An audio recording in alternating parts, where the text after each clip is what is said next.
Elite 11 Finals Night 2 rolls on. Steve Wiltfong, Josh Pate here, Dylan Raiola fresh off the field. Actually, you've been standing around for like 30, 45 minutes, so you've probably gotten cold again. But take me back to the round you just had. It's kind of pro day night here. What'd you think about your performance overall? Yeah, I felt it went good. There's some things that I wish I had back, but overall I felt smooth. I felt in rhythm, connected to my body. So, I'm happy with the performance, but there's always room to get better.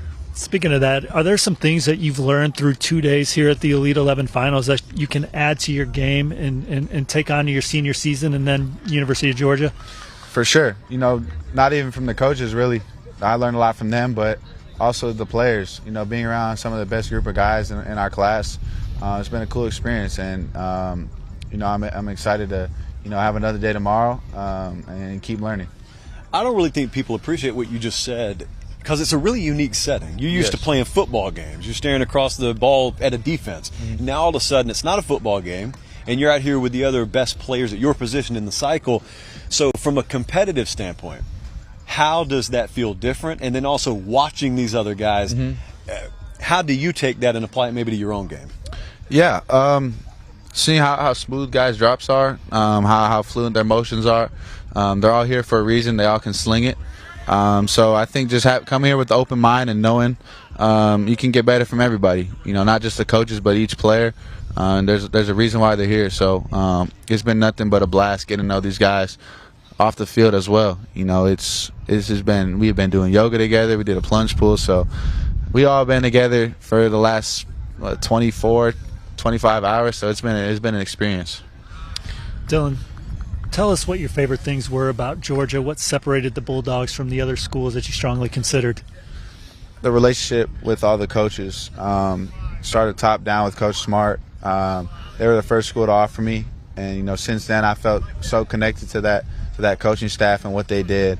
It meant a lot for them to, even when I went different ways, they stayed consistent.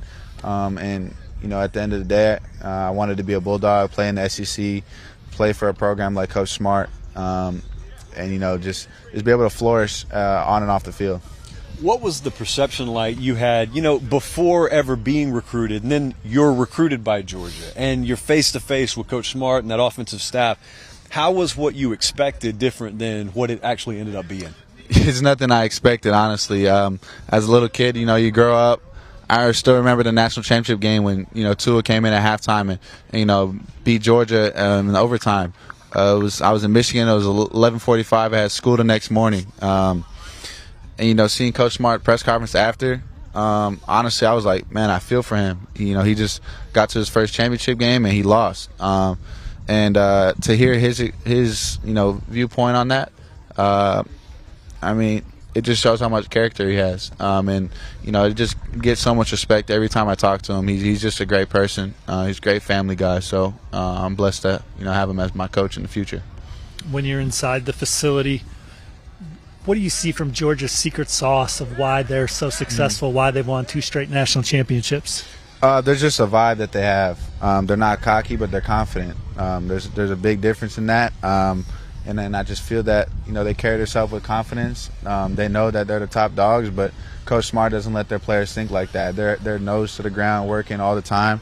And, with Coach Bobo being there new, he's really not new. He was in the system with Coach Bunkin.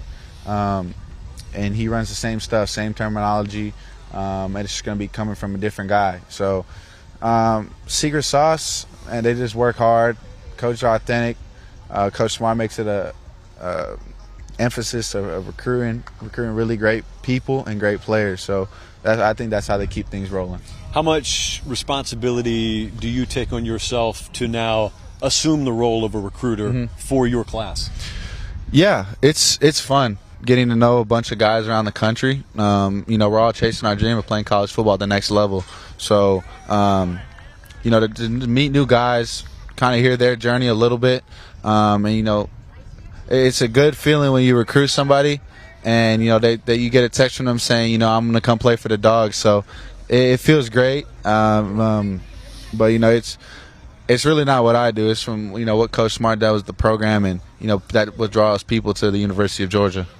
your dad played for the Detroit Lions for 12 years. Your sister, your little brother used to run around that locker room. Matt Stafford was in that locker room for a long time. Now you're going to go play for Matt Stafford's offensive coordinator from college. What kind of insight did Coach Stafford give you on Georgia and Mike Bobo and your path there? It's crazy to come full circle. Uncle Matthew playing for Coach Bobo, then playing with my dad, and then, hopefully me playing with Coach Bobo, having him as my coach.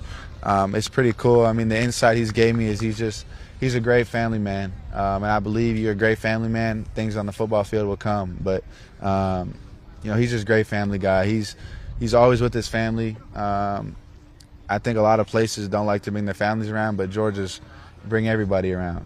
That's just kind of how the culture they built there and what Coach Smart has established. So, I don't see anybody stopping. Dylan, we appreciate you joining us. Good luck the rest of the way. Yes, sir. Go Dogs.